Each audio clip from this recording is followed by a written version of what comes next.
पिछले भाग में आपने सुना आरव छुट्टियों में अपनी मौसी के यहाँ लखनऊ आता है, जहाँ उसे मिलती है रिया, मौसी की दोस्त की बेटी, जो कोचिंग के लिए वहीं रह रही है। रिया शुरू में आरव को इग्नोर करती है, लेकिन एक बारिश भरी रात में गलती से दोनों एक ही कमरे में सो जाते हैं। दूसरी रात रिया को यकीन हो जाता है कि आरव उसके लिए वैसा ही फील करता है जैसा वो करती है, और वो उसे चुपके से स्टोर रूम में बुला लेती है। अब आगे रिया धीमे से और थोड़ा नर्वस होते हुए बोली, तुम आ ही गए, आरव ने कांपती आवाज में कहा। तुमने बुलाया इसलिए। दोनों के बीच कुछ सेकंड की खामोशी रही। फिर रिया बोली, आरव, मैं इतनी बुरी लड़की नहीं हूँ जितना तुमने सोचा होगा। आरव ने तुरंत जवाब में कहा, मैंने कुछ नहीं सोचा, सच में, भगवान कसम, मैं बस कंफ्यूज था। रिया बोली, मुझे अकेलापन लगता है, यहाँ घर से दूर हूँ। मौसी बहुत अच्छी हैं, लेकिन कोई भी मेरी माँ की जगह नहीं ले सकता। और तुम कुछ अलग हो। तुम मुझसे बात करते हो तो लगता है कि मैं भी देखी जा रही हूँ। तुम मेरा ख्याल रखते हो तो अच्छा लगता है। मेरा भी मन करता है कि तुमसे बात करूं। लेकिन रिया ने जो कुछ भी कहा वो आरव ने भी महसूस किया था। इंसान को जब कोई देखे, नोटिस करे, पूछे कैसा लग रहा है, तो दिल अपने आप उसकी तरफ झुक जाता है। आरव बोला, मुझे भी तुम पहले दिन से अच्छी लगी थी, पर तुम बात नहीं करती थी। रिया हौले से मुस्कुराकर बोली, डरती थी, तू बड़ा लग रहा था। आरव हंसकर कहने लगा, मैं वेंडीज का हूँ, बस इतना बड़ा नहीं हूँ। रिया बोली, मैं ट्विंस की हूँ, 2 साल का तो फर्क है ना। दोनों थोड़ा रिलैक्स हो जाते हैं। बाहर से बारिश की आवाज आती है। फिर दोनों वहीं बैठकर बातें करने लगते हैं। रिया बोलती है, कल रात जब मैं तुम्हारे पास लेट गई थी, मुझे पता था वो तुम हो। आरव हैरानी से, तुझे पता था? रिया अपनी हंसी रोककर बोली, हाँ, आरुष इतनी साइड नहीं करता, तुम करते हो। दोनों हंसने लगते हैं। रिया धीमे से बोली, देखो आरव, मैं गलत नहीं होना चाहती। मौसी ने मुझे जितना सहारा दिया है, मैं उनके घर की इज्जत को परेशानी में नहीं डाल सकती। इसलिए अगर तुम ये सब बस टाइम पास के लिए कर रहे हो ना, तो अभी निकल जाओ। आरव बोलता है, रिया, मैं सीरियस हूँ। रिया पूछती है, सीरियस का क्या मतलब? आरव बोला, मतलब मैं तुम्हें सिर्फ बारिश की एक रात के लिए नहीं चाहता, तुम्हारे साथ सुबह की चाय भी चाहता हूँ। मतलब मैं चाहता हूँ कि तुम मुझे छुपकर नहीं, सामने से बुलाओ। रिया बोलती है, तुम पागल हो, अभी तुम पढ़ाई करोगे, अभी तुम्हारा करियर। लेकिन आरव ने बीच में ही कहा, तुम भी तो वही कर रही हो, हम दोनों पढ़ेंगे, पर अलग अलग क्यों? रिया कुछ कह नहीं पाती, बस मुस्कुराकर सिर झुका लेती है। आरव ने उस रात उसे छुआ नहीं, ना गलत ना जल्दबाजी में, क्योंकि इश्क को साबित करने का सबसे बड़ा तरीका ये है कि तुम उसे सुरक्षित महसूस करवाओ। सुबह मौसी नाश्ता लगा रही होती है। रिया चुप थी, पर अपनी मुस्कुराहट दबा रही थी। आरव भी नजरें चुरा रहा था। मौसी ने मजाक में कहा, अरे तुम दोनों को क्या हो गया है, रात में भूत देखा था क्या? रिया जल्दी से बोली, नहीं मौसी, मैं बस टेस्ट के बारे में सोच रही थी। दोनों ऐसे बिहेव कर रहे थे जैसे कुछ हुआ ही नहीं, लेकिन असल में सबसे ज्यादा कुछ पिछली रात बदल कर गई थी। अगले 2-3 दिन दोनों ने बहुत सारा समय एक साथ बिताया, और बहाना था रिया की पढ़ाई। छत पर बैठकर पढ़ने का वह सीन किसी फिल्म की तरह धीमी गति में चलता रहा। पन्नों की खनक, दूर से आती आहटें, और कभी कभी हवा में उछलते रिया के बाल। रिया पन्ना पलटती, कभी कभी हाथ से बाल पीछे करती, और ठंडी हवा उसके बालों को उड़ा ले जाती। आरव बस वहीं पास में बैठा रहता, उसकी कॉपी की हल्की सी सरसराहट और उसकी सांसों की लय को सुनता। एक बार जब हवा ने उसकी एक लट को उसके चेहरे पर गिरा दिया, तो आरव ने बिना सोचे उसे हल्के से पीछे कर दिया, इतना कि बाल फिर से गले से हट जाएं। यह छोटा सा स्पर्श किसी बड़े इजहार के बराबर था। उसमें कोई जल्दी नहीं, बस एक सहज सी परवाह। रिया की पढ़ाई उसी सुकून भरे सिलसिले में आगे बढ़ती रही। उसने गणित के किसी कठिन सवाल पर ठहरकर पेंसिल घुमाई। आरव ने शांत तरीके से कदम मिलाकर हल समझाया, और कुछ देर के लिए ऐसा हुआ कि दुनिया में सिर्फ वही पन्ने और वही आवाजें मौजूद थीं। किचन में मौसी की हेल्प करना भी अब एक साथ का काम बन गया था। मौसी को कुछ तेजी से चाहिए होता तो वे दोनों एक साथ ही उठ जाते। अक्सर आरव प्याज काटने का जिम्मा ले लेता। आरव के प्याज काटने का तरीका अजीब लगता था रिया को। वह हंसकर सिर हिलाती और कहती कि लड़के प्याज ठीक से नहीं काटते। उसकी हंसी में कोई ताना नहीं था, बस ममता और शरारत का मिजाज। आरव धीरे धीरे उसके और करीब हो गया। एक शाम जब आरव प्याज काट रहा था, उसने पीछे से आकर चुटकी ली। आरव ने उसे देखकर मुस्कुराकर कहा कि अगली बार वह खुद काटे और वह उसकी तारीफ करेगा। उसकी हंसी कमरे में घुल गई और उसी हंसी ने रसोई को गर्मी से भर दिया। एक बार बाजार जाना पड़ा। मौसी ने सब्जी लाने का काम दे दिया था।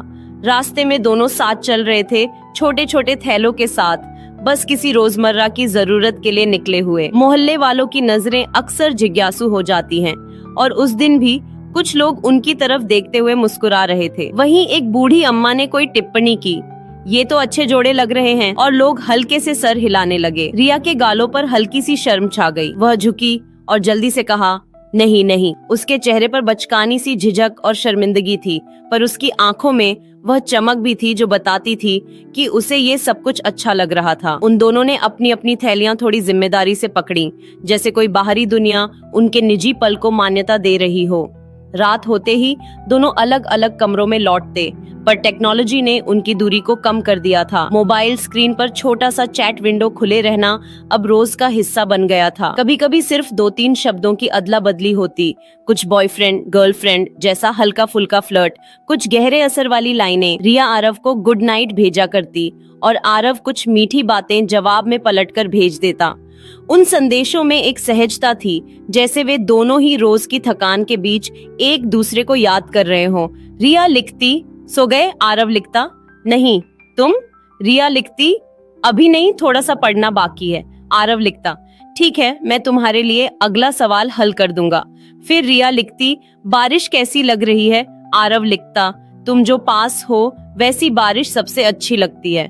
कभी कभी रात में अचानक मीठा सा मजाक आता, GIFs, स्माइलीज और वही 2-3 शब्द जिन्हें पढ़ते ही दिल हल्का हो जाता। उन दोनों के चैट में रोमांटिक बातें थीं, पर वे कभी भी शो ऑफ या जबरदस्ती की तरह नहीं थीं। वे सिर्फ 2 लोग थे जो एक दूसरे की मौजूदगी का सुकून अपने शब्दों में ढूंढ रहे थे।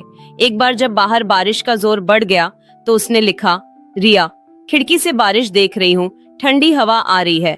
आरव, खिड़की खोलो, हवा अंदर आने दो और सोचो कि मैं भी वहीं खड़ा हूँ। रिया ने बस एक स्माइली भेजा और आरव समझ गया कि वह उसे इमेजिन करके मुस्कुरा रही है। चैट का सबसे खास हिस्सा यह था कि वह दोनों की सहमति और इज्जत का प्रतिबिंब भी बन गया था। कहीं भी कोई दबाव नहीं, सिर्फ 2 लोग जो अपनी आवाज को शब्दों में बांध रहे थे। कभी कभी दोनों सोचते, क्या हम ठीक कर रहे हैं? और दूसरी तरफ से आता एक शांत उत्तर, हम साथ हैं, हम समझते हैं। और बस वही सुकून काफी था। इन छोटी छोटी गुत्थियों में उनका रिश्ता धीरे धीरे पनपता गया। छत पर किताबों के बीच की मुस्कान, रसोई की हल्की सी चिढ़ और रात की उन छोटी छोटी चैट्स ने दोनों को एक दूसरे के करीब ला दिया था। यह सब कोई जिस्मानी रोमांस नहीं था, पर एक ऐसा रिश्ता था जो लव, रिस्पेक्ट और साझा बचपन की तरह मजबूत बन रहा था। और हर बार जब दोनों मोबाइल की स्क्रीन पर टाइपिंग देखते तो लगता कि कोई नया जोश उभर रहा है, कोई नया वादा बन रहा है, बिना शब्दों के, सिर्फ एहसासों में। लेकिन कहते हैं ना कि हर रोमांटिक स्टोरी में एक दिक्कत जरूर होती है। मौसी के पति मौसा जी उस हफ्ते लखनऊ आते हैं। मौसा जी थोड़े सख्त आवाज में बोलते हैं, ये लड़का कब तक रहेगा यहाँ? मौसी बोली, अरे 2-4 दिन और, बस छुट्टियां हैं बच्चे की। मौसा जी रिया को भी देखते हैं और बोलते हैं, रिया बेटा, तुम्हारी मम्मी का फोन आया था, उन्होंने कहा है तुम ध्यान पढ़ाई पर रखो, इधर उधर की बातों में मन मत लगाना। रिया ये सुन के हल्की टेंशन में आ जाती है। रात को रिया का फोन पर अपनी माँ से थोड़ी नोक झोंक हो जाती है। रिया बोलती है, माँ यहाँ सब ठीक है, मैं पढ़ रही हूँ। फोन के उस पार माँ की टाइट आवाज आती है, तू अकेली लड़की है, किसी पे भरोसा मत कर, मौसी ने बोला है वो तेरा बहुत ख्याल रखती है, इधर उधर की फ्रेंडशिप मत बना लेना। रिया थोड़ा घबरा जाती है माँ की बात सुनकर। उसे लगता है कहीं वो गलत राह पे तो नहीं। अगले दिन रिया आरव से थोड़ी दूर दूर रहने लगी। शायद उसे अपनी माँ की बातें अंदर तक लग गई थीं। वो आरव के मैसेज का जवाब भी देर से देने लगी। आरव रिया को मैसेज करता है, सब ठीक? रिया काफी देर बाद रिप्लाई करती है, बस पढ़ रही हूँ। आरव को डर लगने लगा, कहीं ये सब उसके लिए बस बारिश की रातें तो नहीं थी। रात को आरव छत पर जाता है।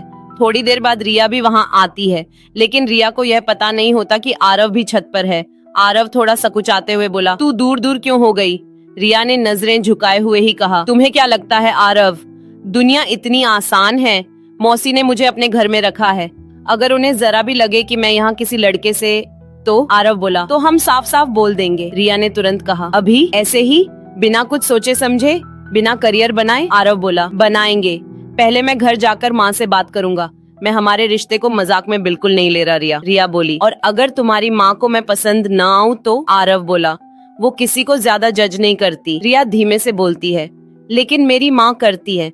उनकी लाइफ बहुत मुश्किल से गुजरी है। मैं अगर गलती कर दूं तो उनके सपने टूट जाएंगे और मुझे इसी बात से डर लगता है। आरव बोला, तू गलती नहीं कर रही, तू फील कर रही है, और लव फील करना गलती नहीं होता। ये सुनकर रिया की आंखें भर आती हैं। रिया कहती है, अगर कभी तू नहीं रहा तो? आरव थोड़ा जोर से बोलता है, रहूंगा क्यों नहीं, मैं तुमसे सच्चा प्यार करता हूँ। रिया। अगले दिन मौसी कहीं जाती हैं। घर में सिर्फ आरव और रिया होते हैं। दोपहर का समय था। रिया बोलती है, आज मौसी देर से आएंगी। आरव मुस्कुराकर कहता है, मतलब आज चाय हम दोनों साथ पियेंगे। दोनों साथ चाय बनाते हैं, एक दूसरे के साथ थोड़ा वक्त बिताते हैं।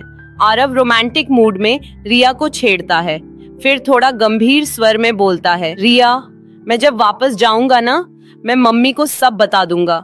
रिया थोड़ा रुककर बोली, क्या? आरव बोला कि मैं एक लड़की को लाइक करता हूँ, जो पढ़ रही है, जो अकेली रह रही है और जो बहुत हिम्मती है। रिया की आंखों में चमक आ जाती है। तू सच में बताएगा? आरव बोला, हाँ। रिया धीमे से बोली, फिर मैं भी अपनी माँ को बोल दूंगी कि मुझे यहाँ अच्छा लगता है और कारण तुम हो। आरव रिया का हाथ पकड़ता है, जैसे कह रहा हो कि वो सब ठीक कर देगा। फिर रिया के माथे को चूमता है। रिया शर्माकर आरव के गले लग जाती है। पहली बार रिया ने खुद आरव का हाथ पकड़कर अपने गाल से लगाया। आरव को लगा ये रिया के इजहार का तरीका था। उसने कुछ बोला नहीं, पर आंखों ने सब बोल दिया। 2-3 दिन बाद आरव वापस अपने घर जाने के लिए सामान पैक करता है। मौसी रिया से आरव को बस स्टैंड तक छोड़ने को कहती हैं। रिया एकदम उदास और चुप चुप सी हो जाती है। वो आरव के दूर जाने के ख्याल से ही डर रही थी और अपने आंसुओं को सबसे छुपा रही थी। मौसी बोली, अरे आरव बेटा, दोबारा जल्दी आ जाना। आरव ने कहा, हाँ मौसी। उसके बाद आरव और रिया एक ऑटो में बैठकर स्टेशन की ओर चल दिए। रास्ते में दोनों ही बिल्कुल चुप थे। आरव से जुदा होने की वजह से रिया बस रोए जा रही थी और उसने आरव का हाथ इतनी कसकर पकड़ा था जैसे वो उसे जाने ही नहीं देगी। थोड़ी देर में ही स्टेशन आ गया और दोनों प्लेटफार्म पर पहुंचे। रिया की आंखें नमी थीं। आरव ने उसके आंसू पोंछते हुए धीमी आवाज में कहा, डरो मत, मैं घर जाते ही सब बोल दूंगा। ये मत सोचना कि मैंने टाइम पास किया।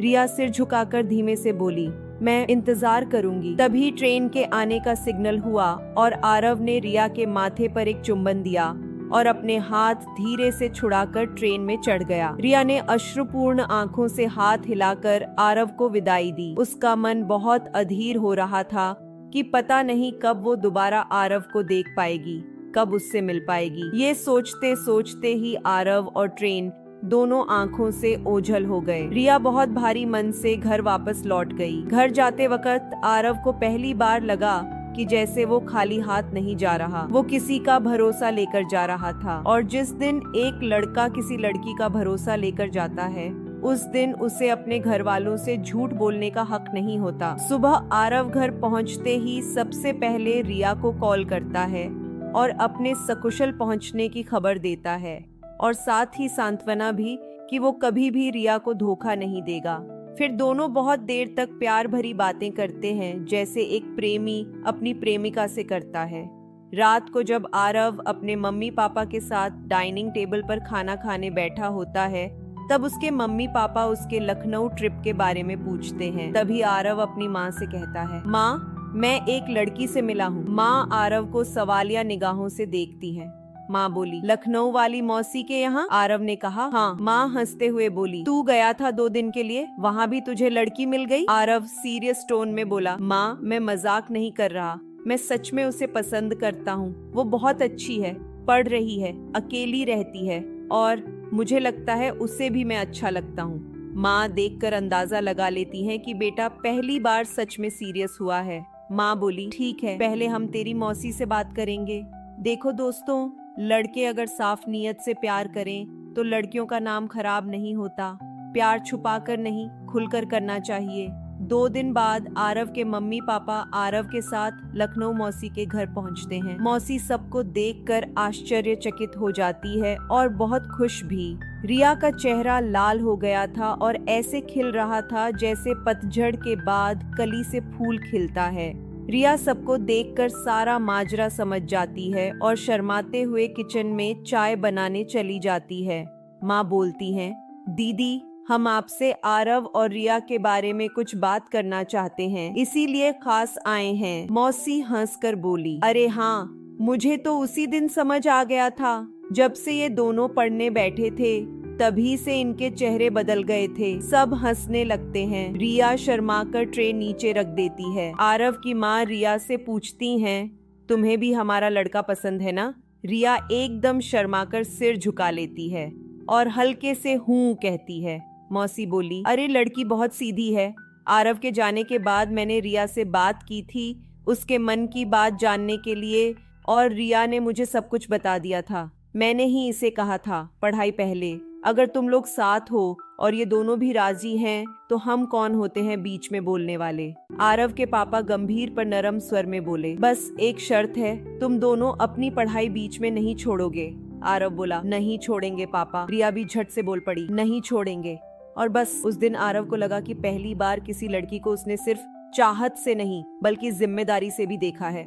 बस फिर क्या था, आरव के मम्मी पापा आरव का रिश्ता लेकर रिया के घर पहुंचे और उन्हें सारी बात बताकर रिश्ता पक्का कर दिया। रिया की माँ जो बहुत सख्त थी, उन्हें भी आरव और उसका परिवार बहुत अच्छा लगा, लेकिन पढ़ाई में कहीं कोई बाधा ना आए, इसलिए उन्होंने सिर्फ सगाई के लिए हाँ किया और कहा कि शादी तभी होगी जब दोनों अपने पैरों पर खड़े हो जाएंगे, अपना करियर बना लेंगे। सभी इस बात पर सहमत हो गए, गले लगकर एक दूसरे को बधाई दी। रिया और आरव की खुशी का तो ठिकाना ही नहीं था और इस तरह दो प्यार करने वाले हमेशा के लिए साथ आ गए। दोस्तों, बहुत से लोग कहते हैं घर में रहकर प्यार मत करो, बदनामी होती है, लेकिन मैं कहती हूँ साफ नीयत से करो, छुप कर मत करो। लड़कियां जब अकेले शहरों में रहती हैं तो उन्हें सबसे ज्यादा जरूरत सेफ फील कराने वाले इंसान की होती है। अगर आप वो बन सकते हो तो प्यार अपने आप मिल जाएगा। तो दोस्तों, ये थी आज की कहानी। अगर आपको ये सफर अच्छा लगा हो तो कहानी की बगिया को जरूर सब्सक्राइब करें। अगली मुलाकात नई कहानी के साथ होगी। तब तक के लिए नमस्कार, क्योंकि कहानियों का सफर कभी खत्म नहीं होता और यही है कहानी की बगिया की पहचान।